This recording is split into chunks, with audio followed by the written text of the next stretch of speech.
Hello guys, welcome to mission agri. आज हम पढ़ेंगे फोर्थ लेक्चर जो कि क्रॉपिंग सिस्टम का होगा। ओके, और आज ये हम फोर्थ लेक्चर स्टार्ट कर रहे हैं। ओके, तो हमने थर्ड चैप्टर कंप्लीट कर चुका है। ओके, कर चुका हूँ। और जहाँ तक मुझे याद है हमने अंतर्वर्ती खेती वो टोटल के टोटल हम समाप्त कर चुके थे। ओके, और आज के लेक्चर में जो है हम स्टार्ट करेंगे समांतर खेती। ओके, समांतर खेती भी स्टार्ट कर रहे हैं। ओके, चलिए स्टार्ट करते हैं समांतर खेती। ओके, तो पैरेलल क्रॉपिंग समांतर खेती। ओके, तो इस पे जो है हम लाइन बाय लाइन एनसीईआरटी का पढ़ेंगे। ये सारे एनसीईआरटी का लाइन है। ओके, हम लाइन बाय लाइन आपको बताएंगे और आपको जो इम्पोर्टेंस है वो अंडरलाइन होगा। और आपको पता होना चाहिए एनसीईआरटी के हर एक लाइन जो है वो इम्पोर्टेंट होता है। ठीक, तो देखिए अंतर्वर्ती खेती की बात करते यह पाया गया कि कई अंतर्वर्ती फसल प्रणालियों कुछ विशेषता लिए हुई थी। ओके, और जो दूसरी अंतर्वर्ती फसल प्रणालियों में नहीं पाई जाती थी। तो ऐसी व्यवस्था थी अंतर्वर्ती खेती में पाया जाता था कि वो जो है कुछ जो है अंतर्वर्ती फसल प्रणालियाँ कुछ विशेषता था जिसमें जो कि दूसरे अंतर्वर्ती फसल प्रणालियों में नहीं देखी जा रही थी। ओके, और इसलिए जो है इस विशेष श्रेणी को अंतर्वर्ती फसल से हटाकर एक नई संज्ञा दी गई। और हम सभी को पता है कि कृषि विज्ञान एक विकसित हो रहा विज्ञान है जिसमें कालांतर में होने वाले परिवर्तन सदा अपेक्षित है। आने वाले दिन में बहुत सारे इसमें परिवर्तन हमको देखने को मिलेगा। ओके, और जो है आगे बात करें तो ये देखा गया है इसमें, आप ये सारे यहाँ तक हमने बात करा आपको समझ आ गया होगा। तो आगे बात मैं कर रहा हूँ, यह देखा गया कि कुछ अंतर्वर्ती फसलें जो है मुख्य फसल की दो पंक्तियों के बीच लगाई जाती है और वे मुख्य जो है फसल के परिपक्व होने के बहुत पहले तक पककर कट जाती है। और ऐसी फसल प्रणालियों में मुख्य फसल की प्रारंभिक वृद्धि पर अत्यंत धीमी होती है।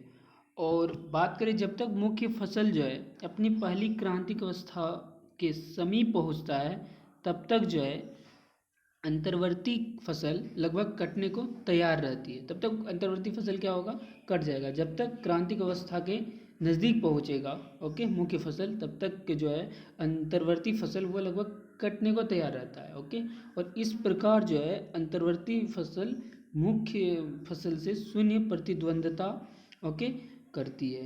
ओके, जिनको हम बोलते हैं जीरो कंपटीशन। ओके, और उसे तनिक भी क्षति पहुंचाए बिना तैयार हो जाता है, कोई क्षति उनसे नहीं पहुंचता है।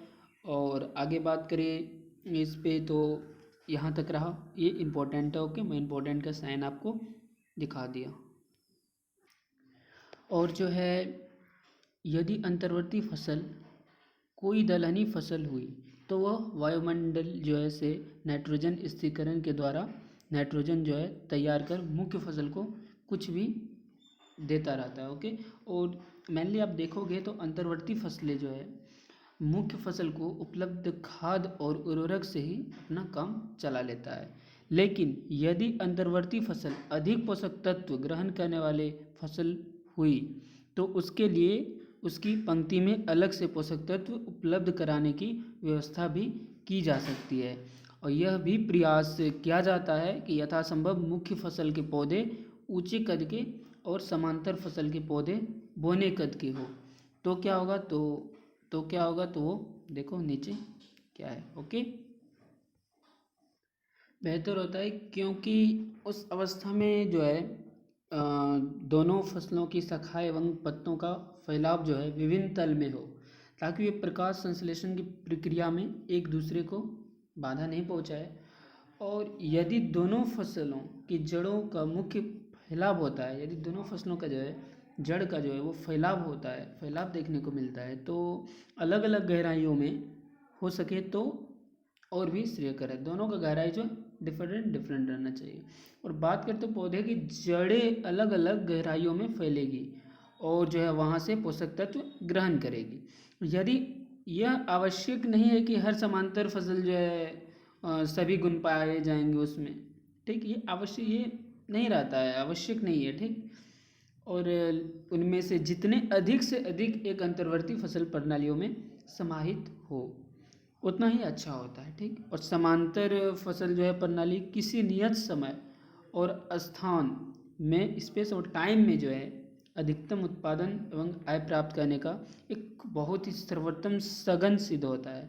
और इस प्रकार जो है हम कह सकते हैं इसका एक समांतर फसल प्रणाली का एक बहुत ही इम्पोर्टेंस लाइन है ये आप नोट कर लो। ओके, ये नोट कर लो, ये जो है PVI आपको होगा। ओके, वेरी वेरी इंपॉर्टेंट, ये पूछा जाएगा।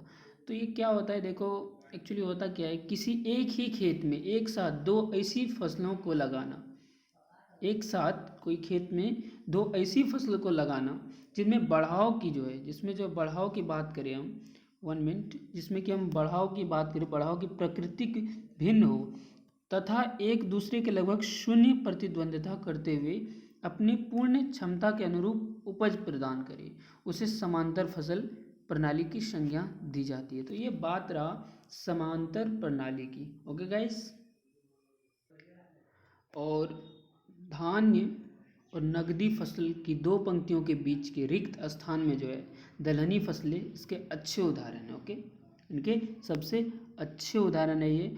और आगे बात करें तो अरहर और गन्ना लंबी अवधि में परिपक्व होने वाली उच्च कद की फसलें। ये लंबी अवधि, बहुत समय लेता है इसको पकने में, चाहिए बहुत समय चाहिए। ओके, और जो है इन दोनों की प्रारंभिक वृद्धि अत्यंत धीमी गति से होती है। इनका जो शुरुआत से जो है वृद्धि की बात करें तो बहुत स्लो होता है। और शरदकालीन गन्ने के पौधे तो आलू की खुदाई के समय एक पतली छोटी छड़ी सरीखे दिखते हैं। ओके, सरीखे दिखते हैं। और बात करें तो जब मूंगफली की फलियां खोद कर निकाली जाती होती है तब एक अरहर के पौधे खेत में ठीक से दिखने भी नहीं मिलते हैं। ओके, और इन समांतर फसलों के बाद ही गन्ना या अरहर के पौधे अपने तीव्र वृद्धि काल, ओके, ग्रैंड ग्रोथ पीरियड में प्रवेश करते हैं।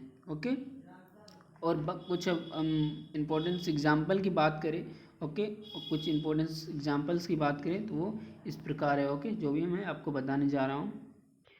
अब हम समांतर फसल प्रणाली के कुछ एग्जाम्पल्स का बात कर रखा था तो मैं बता रहा हूँ। देखिए, शरदकालीन गन्ना में, जो कि शरद मौसम में होता है। ओके, तो इनके एग्जांपल्स आलू, मसूर, राजमा, लहसुन, उनके साथ साथ धनिया, मंगरेला, तोड़ियाँ और मूली, शलजम और सभी। और बात करें वसंतकालीन गन्ना में तो मूंग, उड़द और भिंडी दिखने को मिलेगा। और अरहर की फसल में जो है मूंग, उड़द, मूंगफली, ज्वार और भी बहुत सारे दिखने को मिलेंगे। और मक्का की फसल में आपको क्या दिखने को मिलेगा, मूंग और उड़द। अब जो है हम बात करेंगे बहुमंजिली खेती पे। ओके, ये हम नेक्स्ट लेक्चर में बात करेंगे। ओके, नेक्स्ट लेक्चर में हम इस पर बात करेंगे। ओके, तो इस नेक्स्ट लेक्चर में जो हमारा चैप्टर्स भी समाप्त हो जाएगा। तो अभी मैं कुछ इंपॉर्टेंट क्वेश्चन पूछ रहा हूँ। ओके, जो कि हमारे फर्स्ट चैप्टर्स हैं, तो आप उनको अभी करोगे। और वही सारे क्वेश्चन जो है वो NCERT से रहेंगे। तो इसके लिए मैं कुछ आपको बता दूं कि फर्स्ट जो पॉइंट है, फर्स्ट पॉइंट की बात करें तो कमेंट। ओके, कमेंट सेक्शन में आप इनका आंसर करोगे। ओके, फ्री होगा कमेंट सेक्शन में। और अगर आपको आगे का लेक्चर चाहिए तो शेयर करिए। ओके, इतना शेयर करिए कि मैं आपको नेक्स्ट का लेक्चर बहुत जल्द, और जितना आप शेयर करोगे, इसमें बहुत कम लाइक आते हैं यार, इसीलिए मैं अब नेक्स्ट से वीडियो नहीं डालूंगा जब तक ज़्यादा से ज़्यादा सब्सक्राइब, शेयर और लाइक नहीं हो।